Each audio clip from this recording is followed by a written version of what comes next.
What if I told you that the most dangerous weapon ever used against ambitious men was not a sword, not a law, not even an enemy, but a glass filled with liquid that society calls celebration? What if I told you that the fastest way to dismantle someone's empire is not to attack them directly, but to hand them a drink and watch them dismantle themselves, piece by piece, night after night, until nothing remains but the hollow shell of what they could have been? They call it social lubrication. They call it networking. They call it unwinding after a hard day. But what it truly is, what no one dares to say out loud, is voluntary stupidity. A self-imposed fog that transforms sharp minds into dull instruments, incapable of reading the room, incapable of detecting deception, incapable of executing the very strategies that separate winners from losers. You see, alcohol does not simply affect your liver or your coordination. It destroys something far more valuable: your ability to perceive reality accurately. And in a world where perception is everything, where one missed signal can cost you your position, your reputation, or your future, that loss is catastrophic. The man who drinks is the man who has already decided that temporary comfort matters more than permanent power. He has chosen the path of least resistance, and the world, which respects only strength and cunning, will treat him accordingly. Let me be clear about something. This is not a moral argument. I am not here to tell you that drinking is sinful, or that you should abstain because some ancient text commands it. Morality is for those who can afford it. This is about strategy. This is about survival in an environment where everyone around you is looking for weakness, searching for the crack in your armor, waiting for the moment when you reveal too much, trust too easily, or lower your guard just enough for them to strike. Alcohol is that crack. It is the vulnerability you create yourself, the opening you carve into your own defenses. And your enemies, whether they know it consciously or not, are watching. They are waiting for you to take that drink, to loosen your tongue, to let slip the information they need, to expose the insecurity they can exploit. The moment you lift that glass to your lips, you have told the world that you are willing to trade clarity for comfort. And in doing so, you have announced your weakness. Throughout history, the most cunning rulers understood this principle with perfect clarity. They understood that alcohol was not merely a beverage, but a tool of control. The Romans, masters of empire and manipulation, would ply their rivals with wine during negotiations. They would watch, stone sober, as their opponents grew loose with their words, revealing strategies, exposing fears, making concessions they would never make in a clear state of mind. The Persians had a custom of making decisions twice, once while drunk, and once while sober, because they understood that the drunk mind and the sober mind were two entirely different entities. One was useful for creativity, perhaps, but the other was essential for survival. The drunk mind is a liability. It believes itself to be more intelligent, more charming, more capable than it actually is. This is the cruel joke of intoxication. It gives you confidence while simultaneously destroying your competence. You feel powerful while becoming weak. You feel connected while becoming isolated. You feel in control while losing all control. This disconnect between perception and reality is precisely what makes alcohol so dangerous for anyone seeking power. Because power depends on accurate assessment. You must see the world as it is, not as you wish it to be. You must read people correctly, anticipate their moves, detect their lies. Alcohol makes all of this impossible. Consider what happens in your brain when you drink. Your prefrontal cortex, the part responsible for judgment, impulse control, and strategic thinking, is the first to shut down. This is not accidental. This is why people drink. They want to silence that inner voice that tells them to be careful, to think twice, to consider consequences. But that voice is not your enemy. That voice is your guardian. It is the part of you that keeps you alive in a world full of predators. When you silence it with alcohol, you become prey. I want you to think about the last time you were in a room full of people drinking. Really think about it. What did you notice? You noticed that people became louder, more animated, more willing to share. They told stories they should have kept private. They laughed at things that were not funny. They made promises they would not keep. They revealed their true opinions about people who were not in the room. And if you were sober, if you were watching carefully, you collected information. You saw who resented whom. You learned who was ambitious and who was afraid. You discovered alliances and enmities that people normally hide behind professional courtesy. This is the tactical advantage of sobriety. While others are broadcasting their inner worlds, you are receiving. While they are transmitting vulnerability, you are gathering intelligence. The sober person in a room full of drunk people is like a spy in enemy territory. Everyone around them believes they are among friends, that the environment is safe, that they can let their guard down. And in that false security, they reveal everything. But the advantage goes deeper than mere information gathering. Sobriety gives you consistency. One of the most important elements of strategic living is predictability of self. You must know how you will react in any given situation. You must trust your own judgment. You must be able to rely on your patterns of thought. Alcohol destroys this. It makes you unpredictable, even to yourself. You say things you do not mean. You make decisions you later regret. You act in ways that contradict your long-term interests. This inconsistency is poison to anyone building power, because power requires trust, and you cannot expect others to trust you if you cannot trust yourself. Let me tell you something that most people never realize. The world is not divided into good people and bad people. It is divided into those who control themselves and those who are controlled by their impulses. The person who controls themselves controls their destiny. The person who is controlled by impulses is controlled by anyone clever enough to manipulate those impulses. And alcohol is the greatest destroyer of self-control ever created. It bypasses your rational mind and speaks directly to your animal brain, the part that wants immediate gratification, that cannot delay pleasure, that will sacrifice tomorrow for today. Every time you drink, you are training yourself to prioritize the immediate over the important. You are teaching your brain that discomfort should be avoided rather than endured. You are weakening the very muscle that separates successful people from failures. That muscle is called delayed gratification. It is the ability to suffer now for benefit later. It is the willingness to be uncomfortable in pursuit of a goal. Every person who has ever built something meaningful has had this ability, and every person who drinks regularly is systematically destroying it. Think about what drinking really is. It is the decision to feel good now at the expense of feeling bad later. The hangover, the regret, the lost time, the damaged relationships, the missed opportunities. All of these are costs that you pay tomorrow for pleasure today. This is the opposite of strategic thinking. Strategic thinking is about accepting small pains now to avoid large pains later. It is about making investments that compound over time. But the drinker is always in debt. He is always borrowing from his future self, and the interest rates are crushing. I have watched powerful people destroy themselves with alcohol.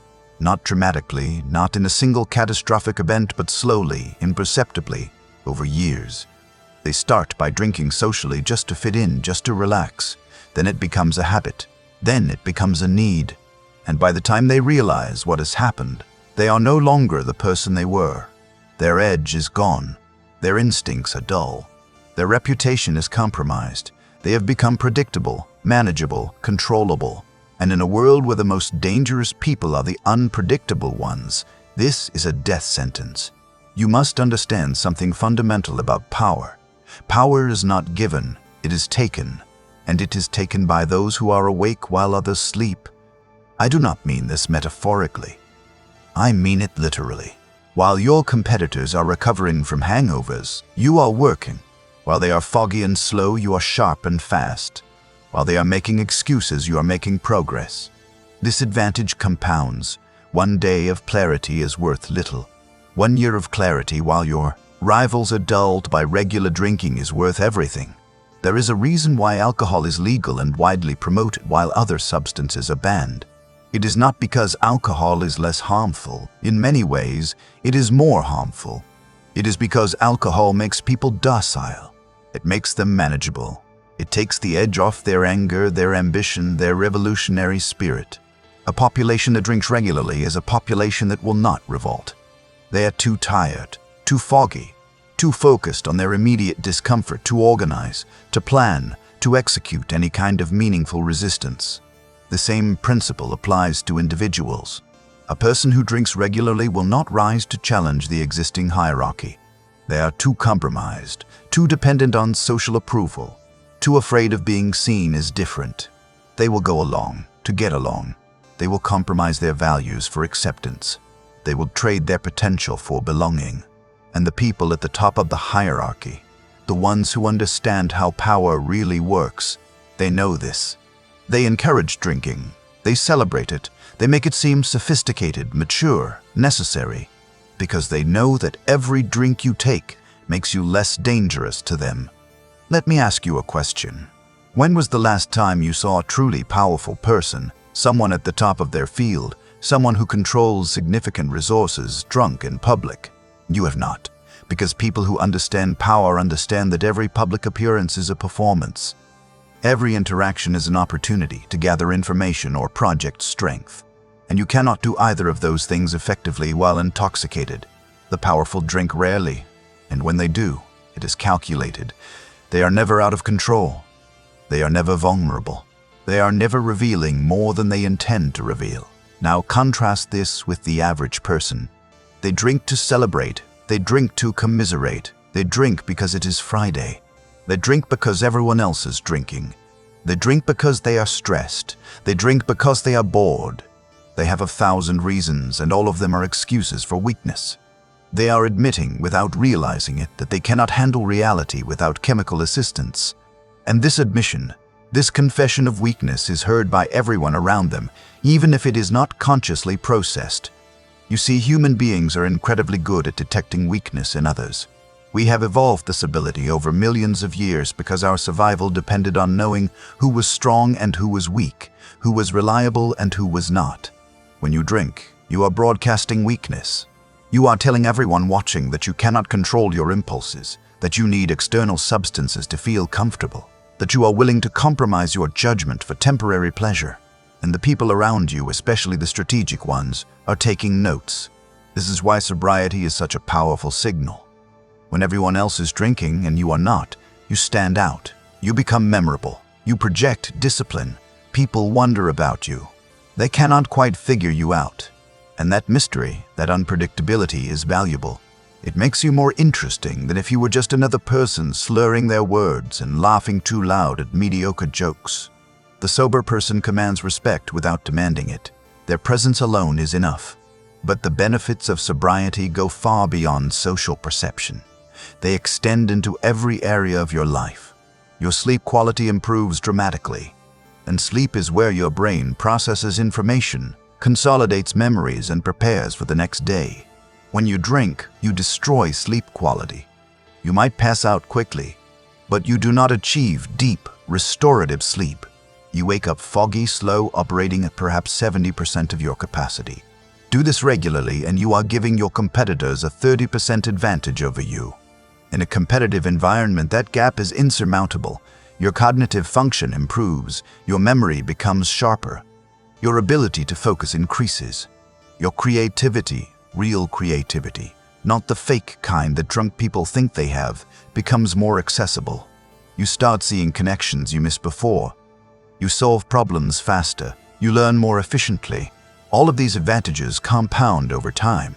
The person who is sober for a year while their peers are drinking regularly is not just slightly ahead. They are in a completely different category. Your emotional regulation improves. This might be the most important benefit of all. Alcohol destabilizes your emotions. It makes you more reactive, more volatile, more likely to say or do something you will regret. And in strategic environments, emotional control is everything. The person who can remain calm under pressure, who can hide their true feelings, who can project whatever emotion serves their interest, that person has an enormous advantage. But you cannot develop this skill if you are regularly destabilizing your emotional system with alcohol. Your physical health improves, obviously, but this is not just about vanity or longevity. Your physical presence affects how people perceive you. When you are fit, energetic, and vital, people unconsciously assume you are competent, disciplined, and powerful. When you are soft, tired, and unhealthy, they assume the opposite. These assumptions affect every interaction you have, every negotiation, every attempt to influence. Your body is part of your strategic arsenal. Alcohol degrades it. Your time expands. Think about how much time drinking actually consumes. It is not just the time spent drinking. It is the time spent recovering. The time spent being less productive because you are foggy. The time spent dealing with the consequences of things you said or did while drunk. The time spent maintaining the social rituals around drinking. Add it all up and you are talking about hundreds of hours per year. Hours that could be spent building skills, making connections, executing strategies, creating value. The sober person has more time, and time is the one resource you cannot buy more of. Now, I know what some of you are thinking. You are thinking that drinking is necessary for social bonding, that it helps you network, that refusing to drink will make you seem uptight or difficult. Let me address this directly. This is a lie you tell yourself to justify weakness. Yes, there are social situations where alcohol is present. No, you do not need to drink to navigate them successfully. In fact, you will navigate them more successfully sober. Here is what actually happens when you are the sober person in a social drinking situation. At first, people notice. They might comment. They might try to pressure you. This is a test. They are testing your resolve, your willingness to stand apart, your commitment to your own standards. If you cave to this pressure, you have failed the test. You have demonstrated that you care more about their approval than your own principles. But if you hold firm, if you decline politely but firmly, something interesting happens. Their respect for you increases. They might not show it immediately, they might even mock you. But internally they register that you are different, you are disciplined, you are not controlled by social pressure. And these qualities are attractive to powerful people. The most successful networkers I have ever met do not drink, or they drink so minimally that it might as well be nothing. They nurse a single glass of wine for an entire evening. They stay sharp while everyone else gets dull. They remember every conversation while others forget. They make genuine connections based on substance, while others make superficial connections based on shared intoxication. And when opportunities arise, when someone needs a reliable person for an important project, who do you think they call? They call the person who is sharp, present, and memorable, not the person who is drunk and forgettable. Let me tell you about a principle that most people never learn. In any social hierarchy, there are those who are being evaluated, and those who are doing the evaluating. The people at the top are always evaluating. They are always watching, always assessing, always deciding who is worthy of investment and who is not. And one of the things they watch for is self-control. Can this person control themselves? Can they delay gratification? Can they maintain composure under pressure? Can they resist social pressure? These are the qualities that determine who rises and who stagnates. When you drink, you are announcing that you cannot control yourself. You are announcing that you need external substances to feel comfortable. You are announcing that you are willing to compromise your judgment for acceptance. And the people at the top, the ones doing the evaluating, they see this. They might not say anything. They might even drink with you, but they are taking notes. And when it comes time to decide who gets the opportunity, who gets the promotion, who gets brought into the inner circle, they remember. They remember who is disciplined and who was not. This is the hidden cost of alcohol that no one talks about. It is not just the direct costs, the hangovers, the health problems, the mistakes made while drunk. It is the opportunity cost. It is the doors that never open because you were not sharp enough to see them. It is the connections you never made because you were not memorable enough. It is the respect you never earned because you demonstrated that you lack self-control. These costs are invisible, but they are enormous. They compound over a lifetime into the difference between success and mediocrity. Now, let us talk about something more sinister.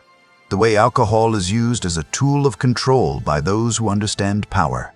If you want to control someone, you do not attack them directly. You do not try to force them.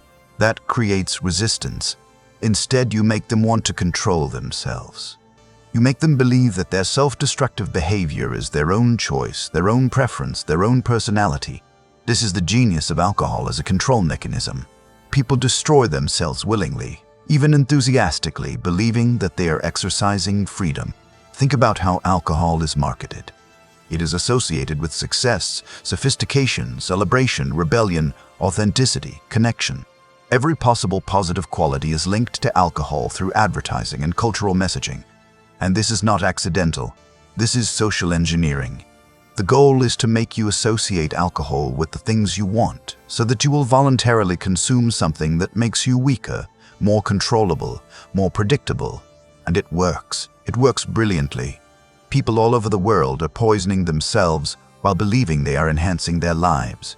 The people who profit from alcohol, both financially and strategically, understand something that most people do not. They understand that a population that drinks regularly is easier to control. They are less likely to organize, less likely to rebel, less likely to demand change. They are focused on their immediate comfort, their next drink, their next escape from reality. They are not thinking about long-term strategy. They are not building power. They are consuming it, burning it up in pursuit of temporary pleasure. And this serves the interests of those at the top perfectly. The same principle applies in smaller hierarchies, in companies, in social groups, in families. The people at the top often encourage drinking among those below them. They host happy hours. They celebrate with alcohol. They create cultures where drinking is normalized and expected. And this serves their interests because it keeps potential challengers dull. It prevents the formation of the kind of sharp, focused, disciplined opposition that could threaten their position. They do not need to actively suppress rivals. The rivals suppress themselves with alcohol. This is why, if you are serious about gaining power, you must see alcohol for what it really is. It is not a beverage. It is not a social lubricant. It is not a reward for hard work. It is a tool used to keep you weak. And the moment you understand this, the moment you truly internalize it, you will never look at alcohol the same way again. You will see every drink offered to you as a test. Will you accept weakness? Will you trade clarity for comfort? Will you compromise your power for acceptance? And if you are strategic, if you understand what is really at stake, you will decline. Let me address one more objection that people often raise. They say that drinking helps them relax, that they need it to unwind from stress. This reveals a fundamental misunderstanding of what stress is and how to deal with it. Stress is not your enemy. Stress is information. It is your body and mind telling you that something needs to change. It might be telling you that you are in danger. It might be telling you that you are not living according to your values. It might be telling you that you need to develop new skills or change your environment. But whatever the message, it is important. And when you drink to relieve stress, you are not solving the problem. You're just muting the alarm.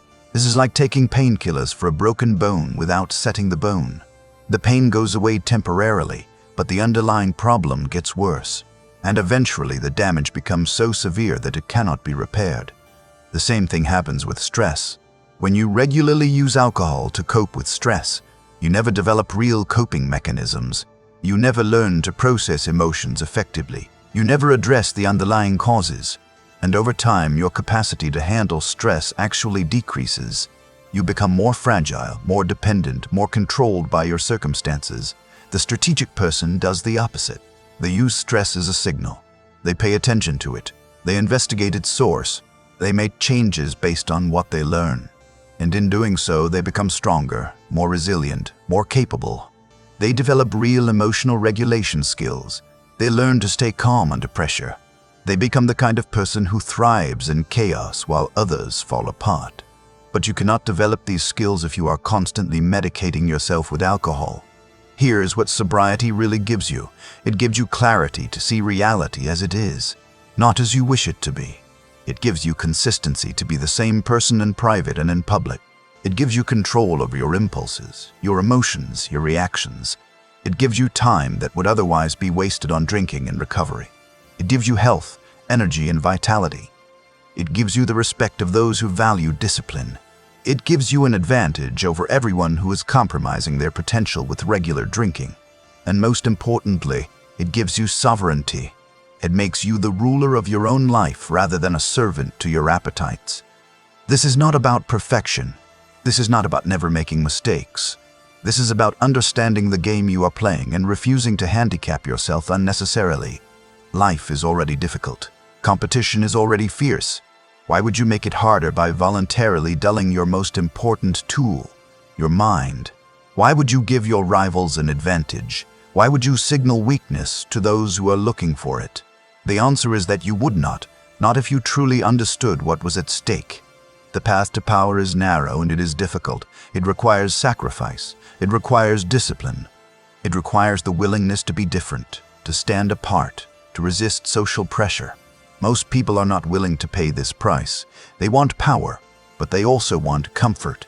They want success, but they also want to fit in. They want to rise, but they do not want to give up the habits that keep them down.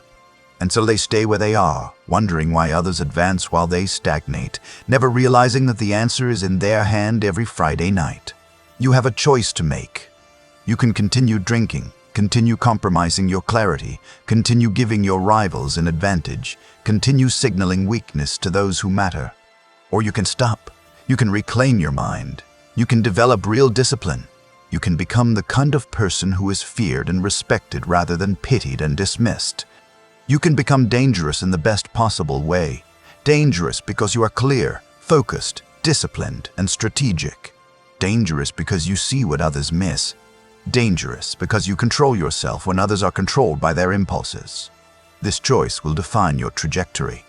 The person you are 5 years from now is being created by the decisions you make today. Every drink you take is a vote for a weaker, duller, more controllable version of yourself. Every drink you decline is a vote for a sharper, stronger, more sovereign version. The votes accumulate. The person who emerges is the sum of these choices. Choose wisely. And understand that this is not just about alcohol. Alcohol is simply the most obvious and socially acceptable form of self-sabotage. But the principle applies to everything. Every time you choose comfort over growth, every time you prioritize fitting in over standing out, every time you compromise your standards for acceptance, you are voting for weakness. You are choosing to be controlled rather than to control. And in a world where power is the only thing that matters, this is a fatal mistake. The Machiavellian understands that the world is not fair. It does not reward good intentions or hard work or moral superiority. It rewards power. And power comes from clarity, discipline, and strategic action. Everything else is noise. Everything else is distraction. Everything else is an excuse for why you are not where you want to be. Alcohol is one of the biggest distractions, one of the most seductive excuses. It promises relief but delivers dependence. It promises connection but delivers isolation. It promises strength but delivers weakness. See it for what it is. Reject it. And in rejecting it, claim your power. Become the person who is always awake while others sleep. Become the person who sees clearly while others stumble through fog. Become the person who controls themselves and therefore cannot be controlled by others. This is the path. It is not easy. It is not popular. But it is the only path that leads where you want to go. The question is not whether you can do this. The question is whether you will. Whether you have the courage to stand apart. Whether you value power more than comfort, whether you are willing to be misunderstood, mocked, and isolated in pursuit of something greater. Most people will say no. They will choose the easy path, the comfortable path, the path of least resistance, and they will end up exactly where that path leads, nowhere. But you are not most people. You would not be here listening to this if you were. You are someone who understands that the world is a battlefield. You are someone who wants to win. You are someone who is willing to do what others will not do. And that means giving up the things that make you weak. Starting with alcohol. Starting now. Starting with the next opportunity you have to drink, when you will decline, not because you cannot drink, but because you have chosen power over poison. That choice will echo through your entire life. Make it count.